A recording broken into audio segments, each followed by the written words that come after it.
साध संगत जी बड़े प्यार और सत्कार से बोलिए धन्यकार जी। सभी के पावन पवित्र चरणों में कोटिन कोटिन बार धन्यकार प्रवान करिएगा। सतगुरु माता सुदीक्षा शविंदर हरदेव जी महाराज की जय। निरंकारी राजमाता गुरु बचन अवतार की जय। साध संगत जी, ये मनुष्य जीवन परमात्मा के द्वारा दिया हुआ एक अनमोल तोहफा है साध संगत जी, जो सभी को मालूम है कि ग्रंथों में लिखा है कि बार बार नहीं मिलता, कि मानुष जन्म अमोल है होत न बारंबार, जो फल पाक भूमि गिरे बहुर ना लागे डार। ये दोबारा नहीं मिलने वाला, बड़े भाग से मिला है कि बड़े भाग मानुष तन पावा, सुर दुर्लभ सद ग्रंथन गावा। साध संगत जी, ग्रंथों पुराणों में इसकी रचना मिलती है। ये 5 तत्व का शरीर, धरती अग्नि जल वायु, कहते हैं कि पंच तत्व का अधम शरीरा, क्षिति जल पावक गगन समीरा। ये 5 तत्व की शरीर जब अंतिम समय पे आता है साध संगत जी,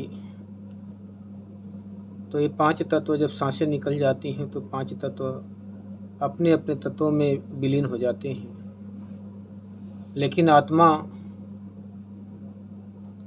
ये परमात्मा को प्राप्त नहीं हो पाती, क्योंकि इसे अपने मूल की पहचान नहीं हो पाई इस मानव तन में।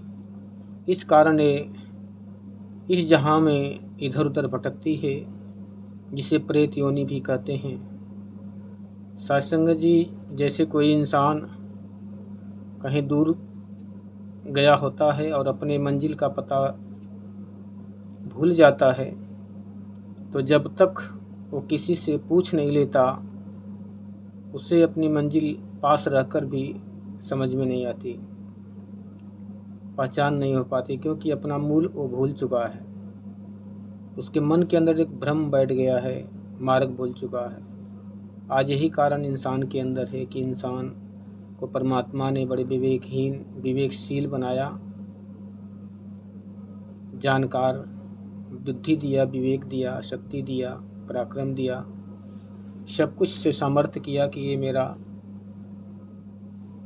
स्वरूप को जान सकेगा, देख सकेगा। लेकिन साध संगत जी, आज इंसान इस धरती पे पांव रखते ही जैसे ख्याल इस जहाँ का जानकारी धीरे धीरे इस मन के अंदर प्रवेश करती गई, वैसे वैसे निराकार ब्रह्म परमात्मा की जानकारी घटती गई, दृष्टि से दूर हो गया, पास रहकर भी दूर हो गया। साध संगत जी, अब फिर से इसे पाने की ज़रूरत है। ये तो भूल गया है अपनी मंजिल को, इस माया में बाजार में ठगा जा रहा है और सोच रहा है कि मैं दुनिया को ठग रहा हूँ। ये खुद ठगा जा रहा है।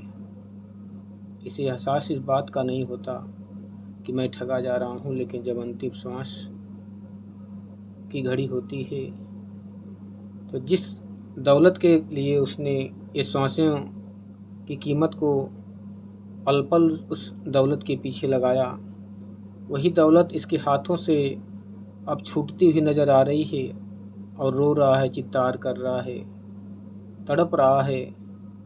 न दौलत काम में आएगी, न सोना काम में आएगा, सज धज के जब तेरी शहजादी आएगी, न दौलत काम में आएगी, न सोना चांदी काम में आएगी। साध संगत जी, ये गाना गीत के है जैसे, तो ये सारी दौलतें इस आँखों के देखते देखते ये प्राण पे फेरू चले जाते हैं, सब कुछ यहीं का यहीं रह जाता है।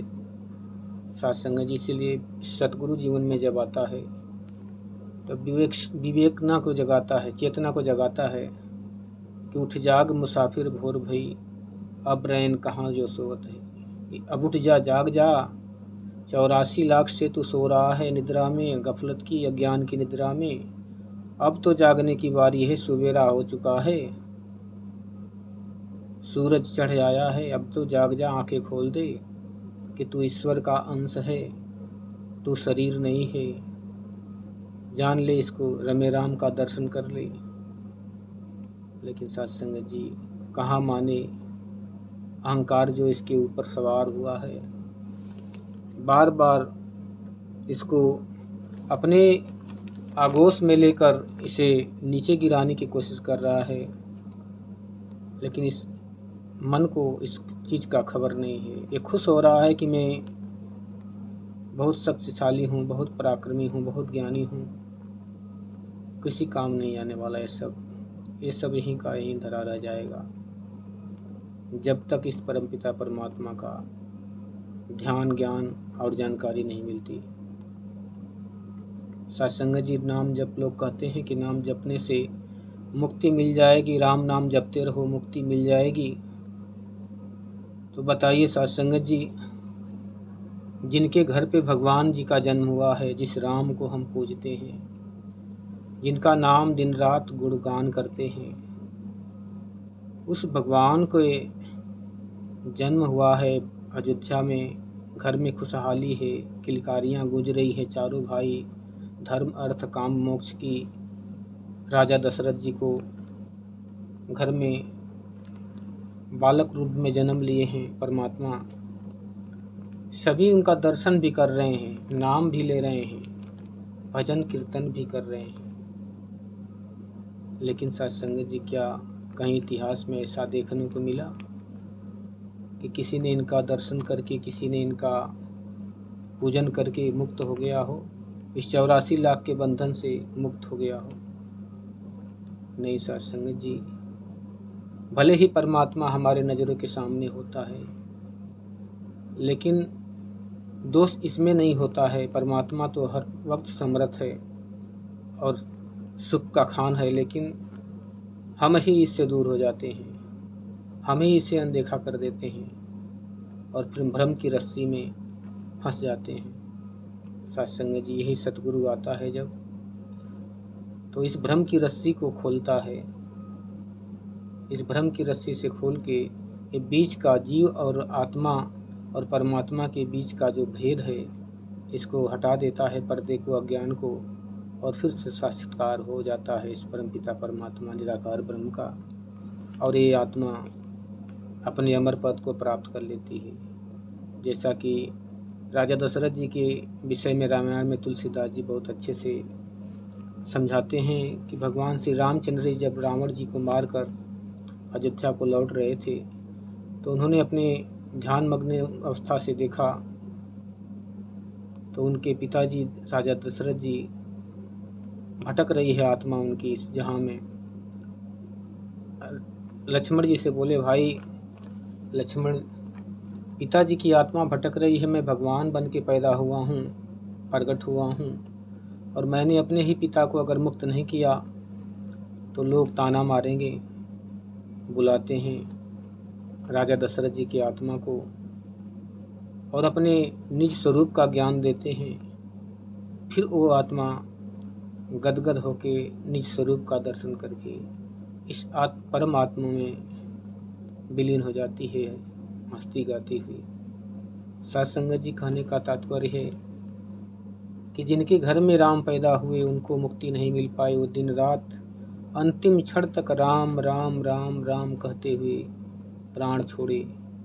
हमारा तो ऐसा भाग नहीं है कि हमारे प्राण जब छूटेंगे तो हमारे मुख पर भी जुबान पे राम का नाम याद हो। उन्होंने तो राम से प्रीत लगाई थी, फिर भी मुक्ति नहीं हुई। सत्संग जी, साफ साफ शब्दों में भगवान श्री कृष्ण जी अर्जुन को कहते हैं कि अर्जुन, जो जिस रूप में मुझे पूजता है, जिस रूप में मुझे जानता है, उस रूप में मैं उसको स्वीकार करता हूँ, ग्रहण करता हूँ। सारी पूजाएं मेरी होती है, लेकिन जो जिस भाव से पूजता है, जिस रूप में पूजता है, उसी भाव को, उसी रूप को प्राप्त होता है। कहने का तात्पर्य सत्संग जी की जब तक हम इस रमे राम कड़कड़वासी निरंकार प्रभु परमात्मा का दीदार सतगुरु के चरणों से नहीं कर पाते, ये आत्मा मुक्त नहीं हो सकती। लाख चाहे प्रयास हम कर लें, लाख चाहे यज्ञ करा लें, लाख चाहे कीर्तन पाठ कर लें, तीर्थ धाम कर लें, सुख आ सकता है, लेकिन आनंद और मुक्ति नहीं आ सकती। क्योंकि जो असली सुख है वो सतगुरु के चरणों से जुड़कर ही इस परम आत्म को जानना ही परम सुख है, जिसके लिए लिखा है कि जाने बिन न होए प्रतीति, कि बिना जाने प्रतीत विश्वास नहीं होता, और बिना विश्वास के प्रेम नहीं होता, अब प्रेम के बिना भक्ति नहीं होती, भक्ति के बिना नैया पार नहीं होती। ऐसी भक्ति सतगुरु माता सुदीक्षा सविंदर हरदेव जी महाराज आज लेके ज्ञान की गुठरी आई हैं। कहते हैं कि सबके पल्ले लाल है, सबकी गठरी लाल, आँख खोल देखत नहीं, गांठ खोल देखत नहीं, यही विधि होत कंगाल। परमात्मा सबके घट में है, लेकिन इस ढक्कन को जब तक सतगुरु नहीं हटाता, अज्ञान के ढक्कन को, तब तक ये परमात्मा इस घट में दिखता नहीं।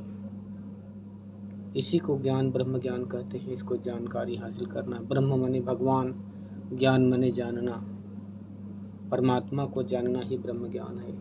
यही सनातन है, यही सत्य है, यही सुंदर है। बड़े प्यार से कहिए धन्यकार जी।